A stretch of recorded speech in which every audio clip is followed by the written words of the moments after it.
wieder mal Leute fragen, was für Pinsel ich denn verwende. Dachte ich mir, ich mache jetzt mal so ein Video drüber.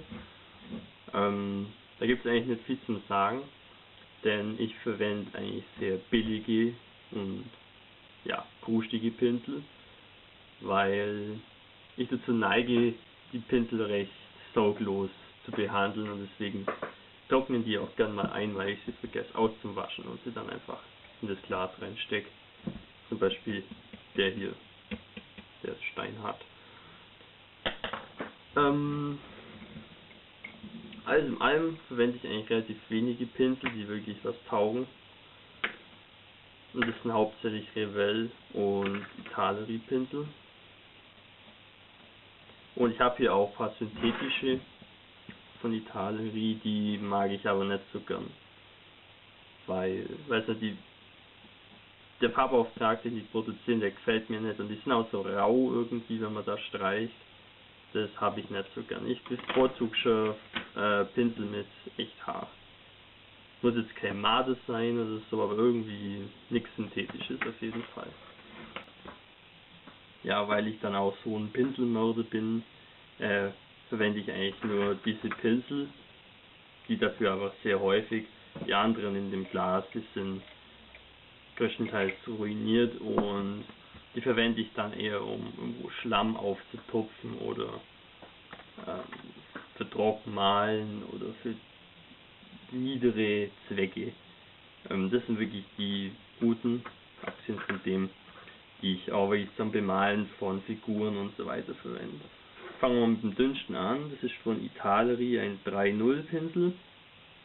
Ihr seht hier eine ganz lange Spitze, und der ist perfekt, um wirklich kleinste Sachen zu bemalen, zum Beispiel Augen, Pupillen oder auch bei 1:72er Figuren irgendwelche Hemdknöpfe oder so Sachen.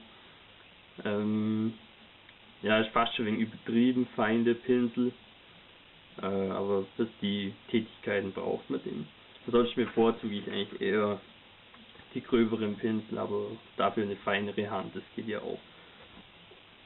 Den hier zum Beispiel, das ist ein 00 Pinsel von Revell. Den verwende ich gern, um zum Beispiel feine Details an Modellen zu bemalen, wie Werkzeuge an Panzern oder auch Figuren, kleinere Sachen. Das ist jetzt eigentlich relativ grob, aber es hat eine gute Spitze, und wenn man ein bisschen Feingefühl hat, geht das auch.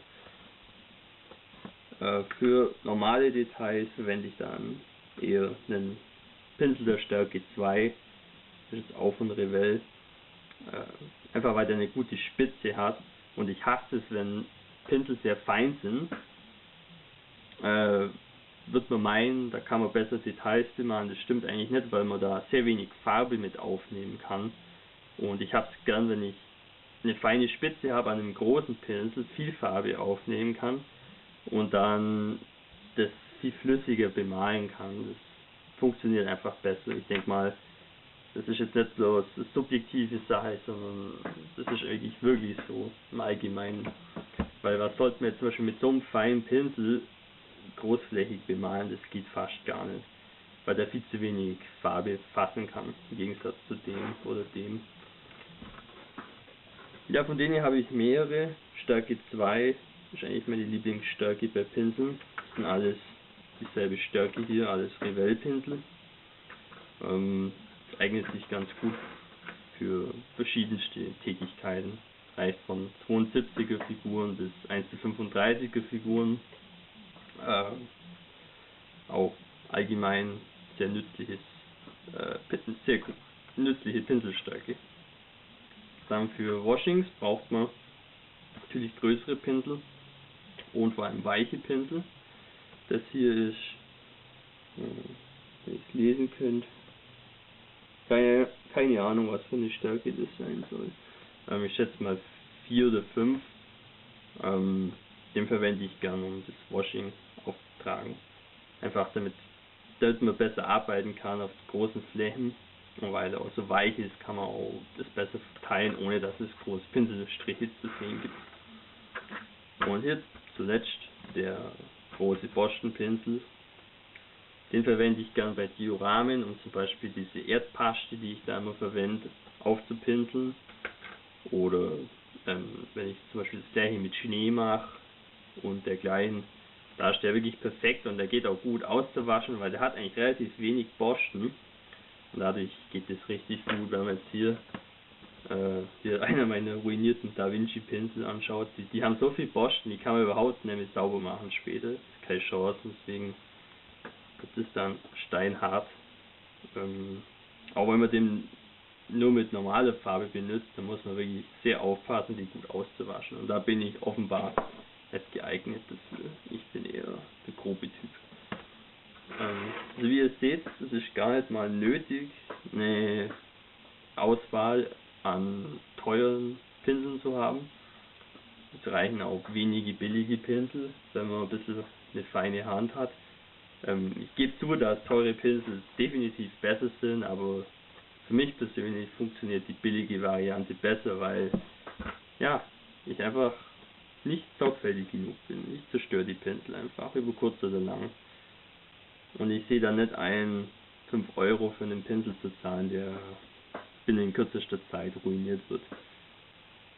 Die billigen Pinsel halten meistens länger, weil die weniger Borsten haben und man die dann einfach besser auswaschen kann. Oder wenn man sie mal nicht auswäscht, kann man sie auch wieder weich kriegen, indem man sie wirklich scharfen Pinselreiniger einlegt. Ja, so viel dazu. Ich hoffe, ich konnte euch da ein bisschen weiterhelfen und ihr konntet auch was lernen. Vielleicht könnt ihr euch ja auch ein Beispiel an mir nehmen, dass ihr mal eure Pinsel ein bisschen besser pflegt. Also ich schaffe das einfach nicht. Ich werde es aber mal versuchen. Ich werde jetzt auch mal ein paar neue Pinsel kaufen, weil wie ihr seht, die Auswahl ist doch etwas gering. Gut, bis zum nächsten Mal. Euer Hamel Kabakas.